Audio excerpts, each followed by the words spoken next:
de cavalo. Valeu, se inscreva no canal, ativa o sininho. É. Forte abraço.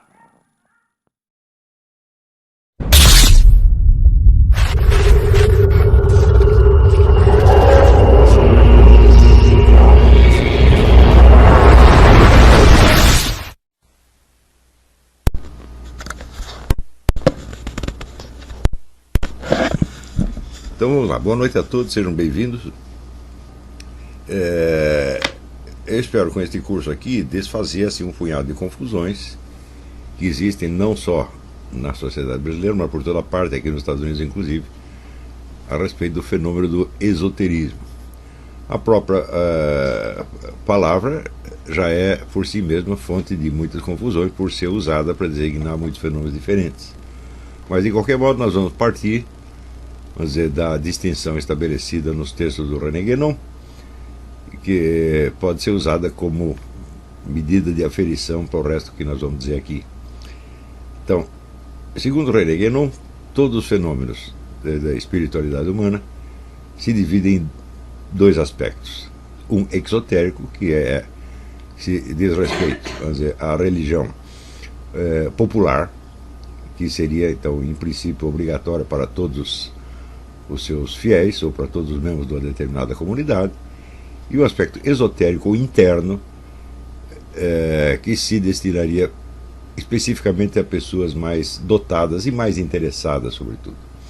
A distinção remonta a uma cena da vida do profeta islâmico Mohammed, no qual alguém viu um grupo de pessoas, dos seus companheiros, em volta de uma árvore, se dedicando a certas preces que não eram comuns, que não faziam parte das 5 preces obrigatórias diárias, eram outros ritos meio estranhos, e eles perguntaram para ele o que era aquilo. Ele disse: não, aqueles são ritos que não são obrigatórios, não foi Deus quem os obrigou, eles fazem isso porque querem, uma devoção pessoal, voluntária.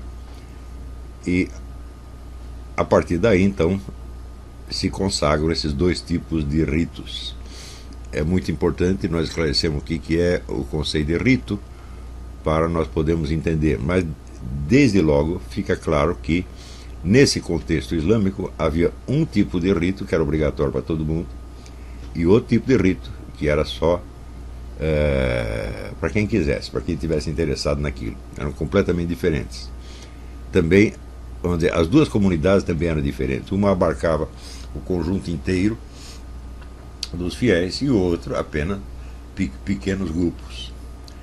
Esses grupos foram se perdurando ao longo dos tempos e repassando às gerações seguintes os seus ritos, as suas práticas, as suas doutrinas, etc, etc. E isso existe então no Islã desde a sua fundação. E com o tempo essas comunidades menores adquiriram o nome de Tasawuf, que tem algo a ver com lã, que era um manto que eles usavam, que é o que dizem, né?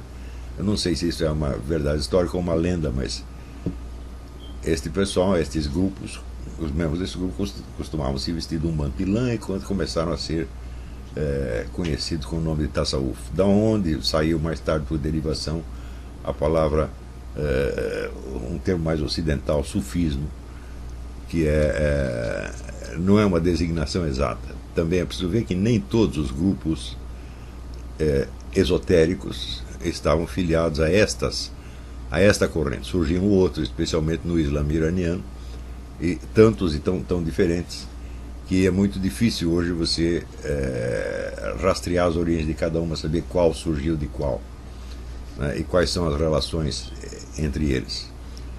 A coisa se complica mais ainda na medida em que a pertinência a esses grupos implicava certos ritos ditos iniciáticos. E isso são outros conceitos que nós vamos ter que explicar: o conceito de rito e o conceito de iniciação, sem os quais não dá para entender nada disso. Então, eu acho que um bom começo é esclarecer desde logo o conceito de rito e rito iniciático. Não é isso? Então, o que é um rito? O rito é a repetição formalizada de um gesto primordial. Um gesto que...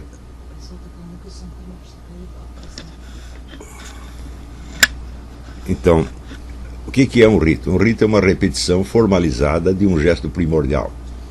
Tá certo? A criação do mundo, uma revelação específica, um momento qualquer da história divina do mundo. Existem, evidentemente, vários tipos de ritos. Tá certo? O mais comum são os chamados ritos mágicos. Ritos mágicos são aqueles nos quais, através de um jogo com as formas dos entes e, portanto, com as suas afinidades, ao menos aparentes, o sujeito controla certas forças sutis da natureza. Tá certo? Talvez o exemplo mais claro disso aí possa ser dado como funciona essa coisa de forças sutis da natureza. O exemplo mais claro, mais banal e hoje muito conhecido é o da acupuntura chinesa.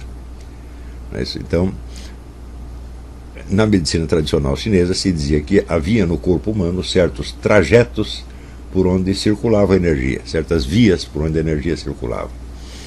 E que você tocando um desses pontos, você afetava não só aquele ponto, mas todos aqueles que estivessem conectados ao mesmo trajeto. Então o sujeito poderia, por exemplo, dar uma agulhada no dedão do seu pé para afetar o seu fígado. E assim por diante. Quando isso chegou ao conhecimento do Ocidente, sobretudo a partir da visita do Richard Nixon, acho que foi o Nixon que restabeleceu as relações comerciais e diplomáticas com a China, a coisa se disseminou e a eficácia da medicina tradicional chinesa despertou, evidentemente, o interesse de explicá-la. Então, a primeira hipótese que surgiu foi que a energia deveria estar circulando pela rede nervosa, partindo do princípio de que não pode haver uma circulação de energia sem um canal material por onde ela circule. Tá certo? Que é, vamos dizer, um preceito materialista moderno, totalmente estranho às civilizações antigas tradicionais, mas que no mundo moderno era quase um dogma. Então eles fizeram um teste de injetar um radioisótopo em determinados pontos da acupuntura para ver para onde ele circulava. E, para grande espanto geral, ele não circulava pela rede nervosa, mas circulava por esses canais imateriais, que foram chamados de meridianos. Então, este é um exemplo, vamos dizer, de força sutil da natureza. Ninguém sabe qual é, vamos dizer, o substrato, por que existem esses meridianos, né? E como é possível a energia circular de maneira sistemática e identificável, né, por canais inexistentes, tá certo? Então, esses canais, então, eles não são como tubos por onde circula a energia. É a própria energia que delineia o seu trajeto.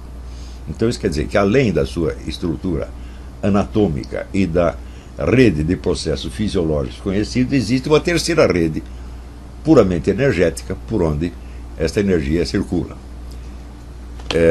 Então, o controle desse tipo de energia sutis da natureza é o que se chama magia. Quer dizer, você não está ali, você não está invocando um Deus, você não está pedindo nada, você está no comando da situação. Tão logo você identificou aqueles processos energéticos, você pode, em princípio, manipulá-los. Mas existe um texto muito interessante do Claude Lévi-Strauss que se chama O Feiticeiro e Sua Magia, onde ele estuda o fenômeno amplamente reconhecido de que em certas tribos indígenas, tanto da África quanto da América, é possível o feiticeiro matar uma pessoa por processos puramente mágicos. Tá certo? Então, essas mortes foram observadas e o Lévi-Strauss fica ali embasbacado, como é possível? Quer dizer, nós sabemos que a coisa funciona, mas o feiticeiro não tocou no sujeito, não deu um tiro nele, não deu uma martelada na cabeça, né? Não deu uma facada na barriga, ele não fez absolutamente nada, ele ou mexeu num bonequinho, ou disse certas palavras, etc., e o camarada morreu. E ele arrisca a explicação de que isso só funciona em meios culturalmente homogêneos, onde todo mundo crê na eficácia desse procedimento. E como todo mundo crê, basta o sujeito saber que fizeram a feitiçaria contra ele, ele já começa a ficar apavorado, e isto vai aos poucos inibindo a microcirculação, e você tem a falência de vários órgãos. Mas é uma hipótese.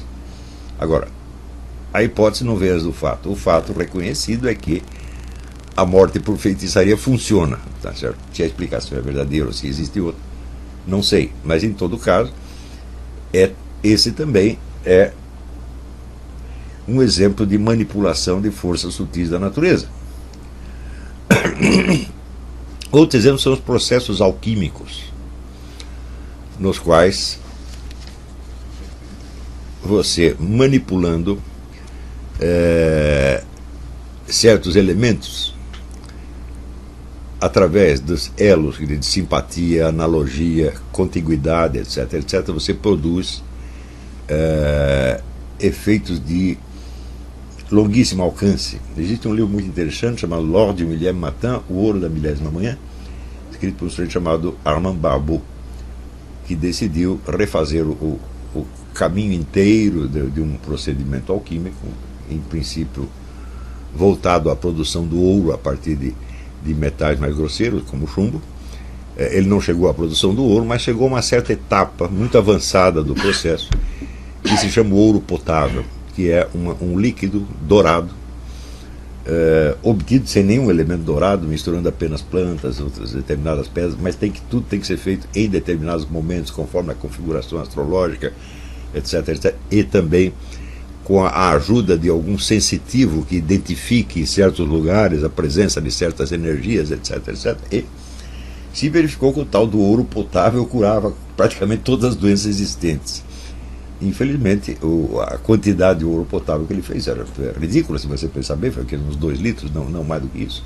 E bastava uma gota daquilo para você curar, sei lá, lepra, tuberculose, esclerose em placas, o raicopart, né? Então, esse livro é um testemunho de que as tais forças sutis da natureza, elas existem, embora sejam muito mal conhecidas. Outro exemplo dessas forças sutis é a chamada fotografia Kirlian. Kirlian é um cientista russo que descobriu um modo de fotografar a energia em torno do seu corpo, chamada aura, certo? E observar então modificações da tal aura conforme o seu estado de espírito, conforme o seu estado de saúde, etc. Então, existem pessoas que afirmam enxergar claramente a aura, né? Mas aqueles que não enxergam podem experimentar a fotografia Kirlian, tá certo? Que realmente mostra a presença de um campo energético absolutamente invisível, tá certo? Que é muito alterado conforme o estado interior da pessoa, estado psicológico, fisiológico, etc. Então, tudo isso foi abundantemente estudado. Outro exemplo ainda são as famosas caixas de Reich. Eu tive a oportunidade de estar dentro de uma delas. Reich dizia que o universo inteiro é perpassado por uma energia que ele chamava de orgônio, tá certo? Da qual uma das manifestações é a energia sexual humana, mas esta é só uma, tá certo? E o Reich achava que realmente o orgônio era a energia fundamental do universo. E ele até descrevia, por exemplo, o advento e morte de Jesus Cristo como uma imensa explosão de orgônio.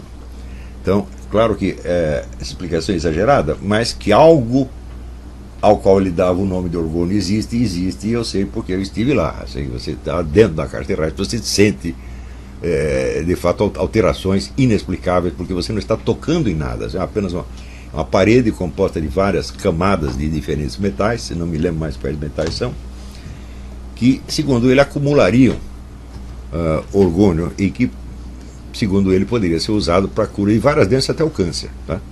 Então, tudo isso é um exemplo de energias sutis. Em todos esses casos, você não está se dirigindo a uma divindade, você está apenas, por assim dizer, dialogando com elementos invisíveis.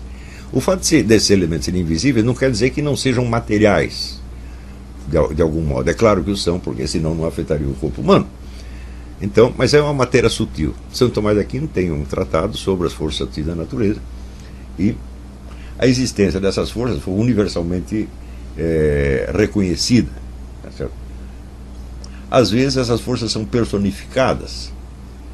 Por exemplo, no mundo islâmico, elas são chamadas de jins, de onde sai a nossa palavra gênio, né? Então, Os jins são elementos invisíveis da natureza, mas são perfeitamente materiais de algum modo, tá certo? E daí o conceito islâmico do demônio é muito diferente do conceito cristão. O demônio para eles não passa de um jin, ele é o rei dos jins, né? Então existem jins benignos e malignos. Os jins benignos eles aderem ao Islã e rezam junto com as pessoas, né? E por isso mesmo as recitações do Corão têm a fama de provocar algumas mudanças no ambiente, inclusive sobre os animais. Isto eu fui testemunha, né, de ver gatos, na hora que o sujeito está fazendo a prece, os gatos vêm e ficam todos atrás do sujeito, como se estivessem acompanhando a prece também. Isso eu vi com esses 2 olhos. Então, tudo isso são forças sutis da natureza. Qualquer manipulação desses elementos é chamada magia, tá certo? Então, a magia não tem, evidentemente, alcance religioso nenhum, tá certo? O alcance religioso começa na hora em que você começa a se dirigir a personagens de uma escala já propriamente espiritual. Quer dizer, não são forças materiais, de maneira alguma, mas são elementos que controlam o mundo material. Anjos, por exemplo, né? Então, dentro dos ritos que nós chamaríamos mais propriamente religiosos, existem vários tipos também. Quer dizer, um deles são os ritos propiciatórios. Quer dizer que você vai iniciar um empreendimento qualquer, então você pede a proteção dos anjos, de Deus, etc, etc. Né? Também, nesse sentido, existem ritos sacrificiais, onde você sacrifica algo, tá certo? Que teoricamente agradará aos deuses. Ritos propiciatórios e sacrificiais existem em todas as religiões do mundo, de algum modo. Não é isso? Alguns funcionam, outros não funcionam. Não sabemos por quê. Tá certo? E dentre esses muitos ritos, existem alguns ritos que são chamados ritos de agregação. O que é o rito de agregação? Existe uma comunidade religiosa e ela forma o que no esoterismo se chama uma egrégora. A egrégora é o ser psíquico da comunidade. Segundo René Guénon, todas as preces individuais não se dirigem diretamente a Deus nem aos anjos, mas em primeiro lugar à egrégora. Então é através da egrégora elas chegam numa escala mais alta. Isso quer dizer que se o indivíduo fora de uma comunidade religiosa, o não membro, ele rezar aquilo, não vai funcionar de maneira alguma. Segundo Guénon, né? Se é assim ou não é, eu não sei. Mas o rito de agregação torna você um membro da egrégora. Você passa a participar daquele ser psíquico, tá certo?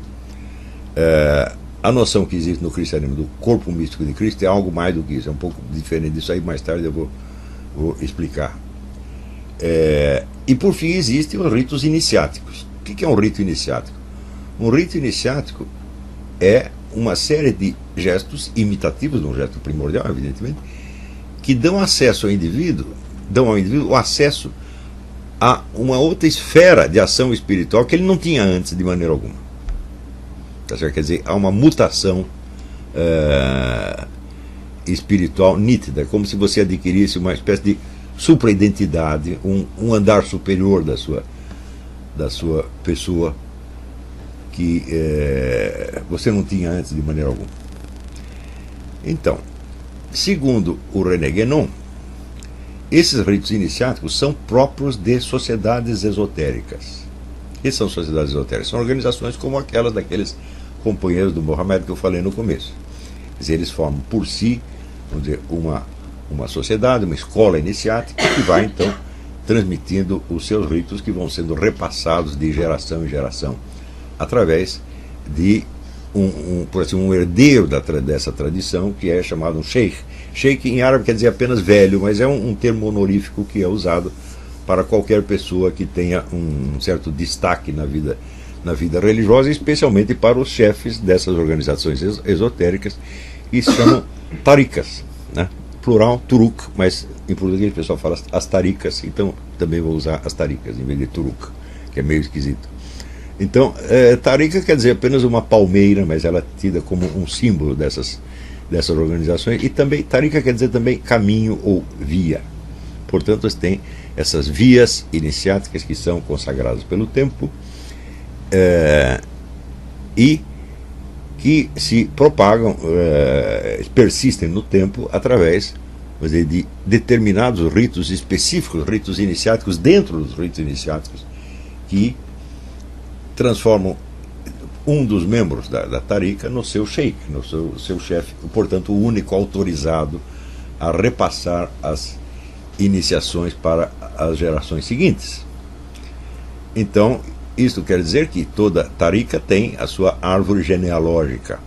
Árvore genealógica no sentido inclusive físico, um papel que eles grudam atrás da porta da Tariqa, dizendo, olha, o sheikh tal foi iniciado pelo sheikh tal, que foi iniciado pelo sheikh tal, remontando até os primeiros companheiros do profeta islâmico.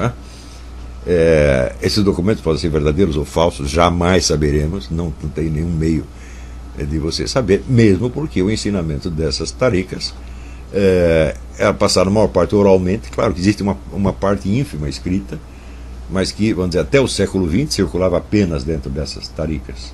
Não por coincidência, desses escritos internos das taricas, os primeiros que foram publicados não foram publicados nas línguas do mundo islâmico, especificamente o árabe e o persa, iraniano, mas foram publicados em francês, graças a um sujeito que era embaixador da França no Irã, o embaixador ou funcionário da embaixada, não sei, Henri Corbin, que começou a traduzir esses textos e mostrando então o imenso movimento filosófico que existia dentro do Irã. Para a grande surpresa dos leitores, você acabava descobrindo que só o Irã sozinho tinha mais filósofos, e alguns deles mais interessantes do que todos os filósofos europeus. É um negócio imenso. Porém, tudo girava em torno da interpretação do Corão. Então, o Corão continuava sendo, vamos dizer, o ponto de partida não só de toda a atividade religiosa, mas de toda a especulação filosófica no Irã. E essa especulação filosófica também não era só filosófica, era de ordem iniciática. Tá certo? Então, isso quer dizer que a distinção, por exemplo, que o René Guénon estabelece muito taxativa, muito clara entre filosofia e esoterismo, ela só vale para o Ocidente. Essa variedade da filosofia esotérica, filosofia iniciática que existia dentro do Irã, o próprio René Guénon não conhecia direito. Tá certo? Então, ele diz, olha, o esoterismo não tem absolutamente nada, ou como ele chamava as doutrinas tradicionais, não tem nada a ver com filosofia. Tá certo? E hoje nós vemos que essa distinção é meramente nominal, porque aquilo que no Irã se chamava de filosofia era exatamente o que tinha algo a ver com as iniciações. Tá certo? Assim como existia contemporaneamente na Europa, você tinha já filosofias de um caráter nitidamente iniciático, como as iniciadas pelo conde Hermann von Kaiserling, no que ele chamava a Escola da Sabedoria.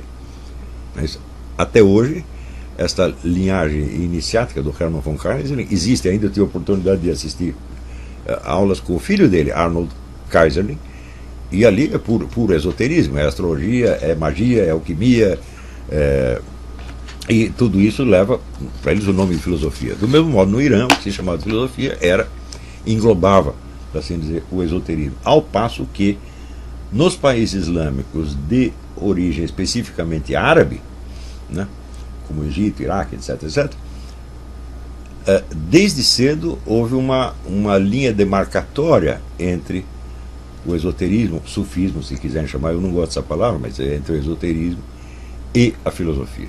Então, se você ler as obras de Al-Ghazali, por exemplo, Al-Ghazali era um famoso teólogo islâmico, portanto uma autoridade exotérica, uma autoridade da lei islâmica, da Sharia, como se chama, e ao mesmo tempo um sheikh sufi.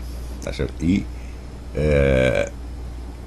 ele escreveu um livro que chama Destruição dos Filósofos, onde ele diz que a filosofia é uma linhagem de herança puramente grega, destinada à especulação puramente racional e que, portanto, não poderia alcançar, né, os supremos mistérios da revelação corânica.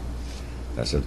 Aqui um outro filósofo chamado Averroes respondeu com um outro livro chamado A Destruição da Destruição. Então essa disputa entre filosofia e esoterismo é muito clara no Islã, e muito intensa. Não é só disputa, isso é uma hostilidade mesmo, né? Diz até que quando morreu Averroes, então, não me lembro se isso aconteceu na morte de Averroes ou Avicena, sei, me desculpe, mas isso não é importante, por exemplo, que é apenas uma fábula. A sua biblioteca foi transportada, puseram os livros todos do cara num burro, num asno, né? E o asno ia transportando aquilo, né? E diz que então o mestre Sufi Ibn Arabi viu naquilo um símbolo do próprio Averroes, né? O asno carregado de livros, né? Então essa fábula, eu não sei se é verdadeira ou falsa, mas circula no mundo islâmico. Você vê o desprezo que um esoterista poderia ter pela filosofia tida como mera atividade racional. Porém, isso só vale para o Islã árabe, tá certo? Que não é o centro principal da atividade filosófica islâmica. O centro é o Irã, evidentemente. Quer dizer, o Irã ganha de todos assim, na proporção de 100 para 10, vamos dizer, né? Ao mesmo tempo, dentro do Irã se desenvolviam outras linhas esotéricas que não estavam ligadas às tarikas, que eram vinham da própria origem, vamos dizer, da religião do Islã iraniano, que desde o início se caracteriza como membro da ala xiita. Shia quer dizer apenas os companheiros, e se designam os companheiros do Ali. Ali era o genro do profeta Mohammed, né? E logo que o profeta morreu, surge uma disputa se a chefia, a liderança do mundo islâmico seria apenas de ordem política e civil, ou se seria uma liderança espiritual também. Então a maioria adere à ideia de que não, a profecia acabou, tá certo? O profeta, enquanto tal, não tem sucessores. Agora nós temos só que administrar o Islã, né? Politicamente, juridicamente, e nada mais será acrescentado à profecia. Maomé teria sido, como ele diz, o selo da profecia. Mas teve lá digamos, uns 10 ou 15% que disseram não, a profecia continua e o sucessor do profeta é o Ali, o genro dele, que era um herói de guerra, um homem de um prestígio enorme. E Ali então passaria, né, o bastão da profecia de geração em geração, numa sucessão de imãs. Imã é uma palavra que designa genericamente o sujeito que dirige a prece numa mesquita. Se você entra numa mesquita, você vai ver 500 homens rezando e na frente deles tem um que está puxando a prece, e esse é o imã. Mas no contexto especificamente iraniano, imã é usado, a mesma palavra é usada para designar o líder espiritual, quer dizer, o sucessor da missão profética, que continua recebendo revelações depois de Mohammed. Então existe uma linhagem de imãs, até que chega ao 12º imã, o qual desaparece misteriosamente, e até hoje estão esperando a sua volta, tá certo? Mas é uma coisa como o Dom Sebastião em Portugal. O homem sumiu e fico esperando ele voltar, porque daí que vai trazer uma mensagem espetacular. E nessa mensagem espetacular, quando ele voltar, então o Islã dominará o mundo. Então isso tudo existe no mundo iraniano, no mundo xiita, né? O mundo xiita tem pequenas diferenças em relação ao Islã majoritário, tá certo? Que segue a Sharia. A Sharia é o conjunto, vamos dizer, dos mandamentos deixados em parte no Corão e em parte no que chama Hadith. Hadith são ditos e feitos de Mohammed. Talvez não exista personagem na história cuja vida tenha sido documentada nos seus mais mínimos detalhes do que Mohammed. A coleção inteira dos Hadiths são aproximadamente 40 mil. Quer dizer, coisas que ouviram ele dizer ou que viram ele fazer e que então se tornam modelos a serem imitados ao longo do tempo, né? Isso abrange todos os aspectos da vida, de modo que se calcula que, assim como a revelação do Corão pelo arcanjo Gabriel a Mohammed levou 28 anos para ser completada, Então acredita-se que o aprendizado do Islã também deve levar 28 anos até você aprender os últimos mandamentos que estão consagrados no Corão e no Hadith. Quer dizer, no Corão você tem o resumo, vamos dizer, dos chamados 5 pilares, são 5 obrigações regulamentares, né? A prece diária, o jejum no Ramadã, a peregrinação à Meca, o zakat, que é a esmola obrigatória no fim do Ramadã, etc. Então são 5 pilares. Se o sujeito cumpre esses 5 pilares, ele está dentro do Islã. E existe no Islã um notório rito de agregação, que é a chamada declaração de fé. Declaração de fé, o sujeito reúne a mesquita e diante da mesquita ele diz, né, ritualmente as palavras La ilaha illallah Muhammad Rasulullah. Quer dizer, só Deus é Deus e Muhammad é seu profeta. Se ele acredita nisso ou não, não tem a menor importância, porque existe um hadith que diz: os hipócritas são nossos amigos. Então, se o sujeito diz da boca para fora, não interessa, ele agora já é membro e será tratado, vamos dizer, como um membro com todos os seus direitos, embora os outros saibam que ele é hipócrita, que ele não acredita em nada daquilo. Então, o fato de não haver neste rito o elemento fé, né, mostra que é claramente um rito de agregação. Não há nenhuma transformação interior. Há apenas um compromisso assumido perante a comunidade. Como mais ou menos você se alistar num exército. Alista no exército, ele adquire certas obrigações e certos direitos, sem que ele tenha que ser interiormente afetado por isso. Um camarada totalmente pacifista e contrário à guerra pode se alistar no exército e será tratado como um soldado igual aos outros. Do mesmo modo, no Islã, então, a declaração de fé é caracteristicamente um rito de agregação, que não implica nenhuma transformação interior. Tá certo? Depois, as outras obrigações são também regulamentares e nenhuma delas implica a fé. A noção de fé é totalmente desconhecida no mundo islâmico. As pessoas traduzem, né, às vezes a própria palavra religião é altamente enganosa neste aspecto. Não existe na língua árabe corânica um equivalente de religião. A palavra que se usa é din. E din quer dizer simplesmente uma lei, uma ordem universal. Não é uma religião, ou seja, um objeto de crença. Tá certo? Então, por isso é que você vê que o Islã não é uma religião no sentido ocidental, quer dizer, uma crença íntima do sujeito. Não é. O Islã é um código civil, hipoteticamente de origem divina. Então, o que Deus mandou todo mundo fazer. Tá certo? É obrigatório, em princípio, para todo mundo. Uns aceitam, outros não aceitam.